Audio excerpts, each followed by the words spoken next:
¿Qué onda, amigos? Banda cinéfila y comiquera, ¿listos para un Marvel diferente? Olvídense de los Vengadores porque los Thunderbolts, con asterisco, nos trae un escuadrón de inadaptados con más moral ambigua que un doble fondo. Porque, a ver, amigos, seamos sinceros, Marvel nos ha estado bombardeando con anuncios de fases y sagas multiversales y ese tipo de cosas, y de repente ahora nos saca a los Thunderbolts con asterisco. Aunque, amigo, te soy sincero, prefiero más este tipo de películas que las ondas multiversales.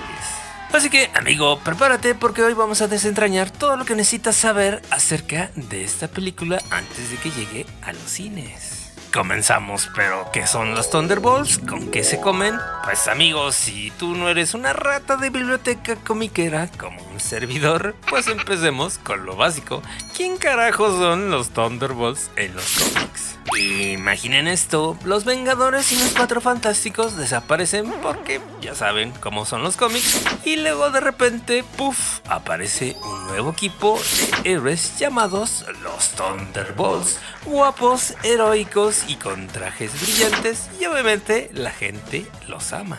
Pero, amigo, aquí viene el giro más épico de los años 90 en Marvel. Y aquí, cuidado, porque se viene un spoiler bastante grande. Aunque ya han pasado muchos años y que no te sepas este spoiler, francamente, no pasa absolutamente nada, dado que resulta que los famosos Thunderbolts resultaron ser precisamente los maestros del mal, liderados por el supervillano Barón Zemo, que en el UCM francamente ha sido bastante desperdiciado. Y su plan era básicamente ganarse la confianza de todo el mundo para luego, ¡pum!, ya sabes, esas cosas de villanos, dominarlo todo, robar bancos, pedir pizza con piña, lo típico de los villanos. Aunque al final hubo un twist que realmente sí me gustó. En este caso, muchos de estos villanos decidieron quedarse como héroes porque se dieron cuenta que les gustaba más ser héroes. Así que, como ves, son similares a lo que son el Escuadrón Suicida de DC, solamente que ellos llevan precisamente una bomba en el cuello y son obligados a hacer misiones suicida por el gobierno, mientras que los Thunderbolts originales pretendían ser realmente héroes por propia voluntad.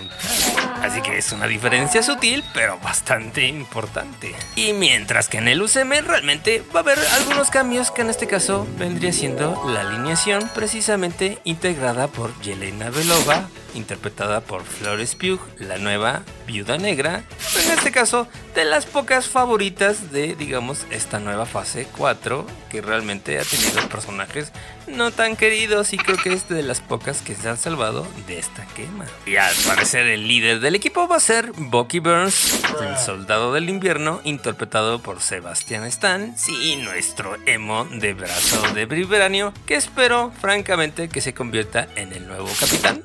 Digo, no es mala onda con Sam Wilson, pero creo que él es el que merece más ser el nuevo capitán del UCM. Y hablando de eso, en el equipo también se encuentra John Walker, el USA Agent, interpretado por Wyatt Russell, que obviamente viene siendo el Capitán América de Temu, que tanto en la Tierra 616 como también en esta Tierra es bastante odiado, el cual sinceramente espero que lo rediman en esta película. Pero a quien creo que no le van a hacer justicia va a ser precisamente Antonia Dreykov, interpretado por Olga Kurilenko, Taskmaster, que francamente creo que va a ser la que le va a palmar rapidito. Otro integrante se vendría siendo Ava Starr, interpretando a Ghost, la actriz Hannah John Kamen, que en este caso podemos decir que es un personaje bastante interesante y con unos poderes bastante facheros. Así que igual espero que con John Walker le hagan un poquito de justicia la revolución. Y otro que también puede ser que le ayuden va a ser a Alexei Shotakov, Red Guardian, interpretado por David Harbour, el Capitán América soviético o Papá Oso, con un complejo de inferioridad y chistes a nivel papá, que también para mí es un personaje que merece ser redimido. Y orquestando este circo de tres pistas tenemos precisamente a Valeria Allegra de Fontaine, interpretada por Julia Louis-Dreyfus, que viene siendo la Nick Fury de AliExpress, que claramente tiene una agenda y seguro no es precisamente para hacer galletas de caridad. Y obviamente el villano y héroe de esta película vendría siendo The Sentry, que francamente es también un asterisco en esta película porque no sabemos si lo van a nerfear o realmente lo van a adaptar exactamente igual que en los cómics. Pero hablando de esto, pasemos precisamente al misterioso asterisco y a las teorías bastante locas acerca de esto. Así que amigos, ¿qué demonios significa esto? Dado que Marvel no da puntadas sin hilo, bueno, a veces sí. Inhumanos. Pero hablando más en serio, la teoría más aceptada vendría siendo el asterisco significa un cambio de nombre. En vez que digan al final los Thunderbolts regresarán, van a decir precisamente los Dark Avengers regresarán. Y claro amigo, no es un spoiler, yo no sé nada, simplemente la teoría es lo que nos dice y creo que estoy completamente de acuerdo que es lo más seguro que pase en esta película. O también existe la teoría de que simplemente es una broma interna que quizás significa equipo sujeto a cambios, o peligro contiene idiotas, o mi favorita, baterías no incluidas. Que la verdad no creo que Marvel se atreva a hacer un chiste, más bien creo que va a ser el cambio del nombre del equipo. Así que amigos, sea lo que sea, ese asterisco me parece una genialidad de marketing porque nos tiene a todos hablando y teorizando como locos. Así que bien jugado Marvel, bien jugado. Pero amigo, la pregunta sería, en este caso, ¿por qué debería de importarnos? Es decir, expectativas contra la realidad. Dado que, ¿por qué deberías de emocionarte por otra película de otro equipo de Marvel? Especialmente después de los tropezones que ha tenido películas como The Marvels o el sabor medio agridulce de las últimas series de Disney Plus. Y sí amigo, es buena pregunta y aquí va mi opinión sincera. Potencialmente Thunderbolts con asterisco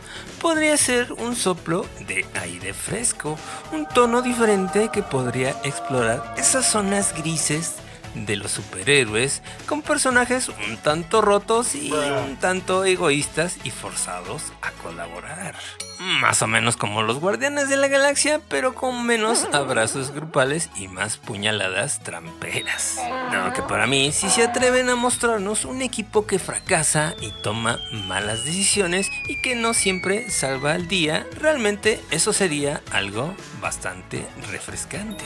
Y de paso también darles un mejor desarrollo a todos estos personajes y brindarles esa oportunidad de redimirse. Dado que seamos sinceros, realmente la mayoría de los personajes son medio apestados del UCM que francamente no salieron tan bien como esperaba Marvel.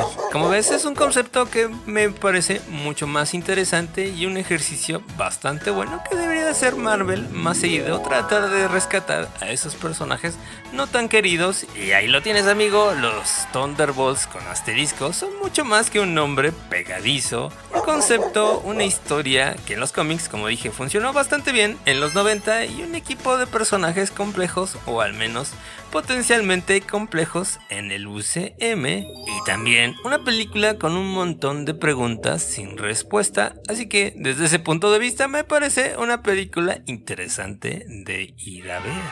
¿O qué piensas tú? Ahora ya sabes lo esencial para llegar preparados al cine a ver a esta película, a ver si ojalá nos sorprende Marvel con esta nueva entrega. Esperemos que sí, pero ya saben qué hacer, revienten ese botón de suscribirte ahí abajo, denle like y comenten este video, así como también compartan con sus amigos geeks porque necesitamos hacer crecer esta comunidad y llegar por favor a los primeros 1000 suscriptores en este nuevo canal. Gracias como siempre por el apoyo y te recomiendo este video de las 3 razones por las que las 2 nuevas películas de Depredador del 2025 para mí van a ser buenas. Así que nos vemos en el siguiente video. Bye.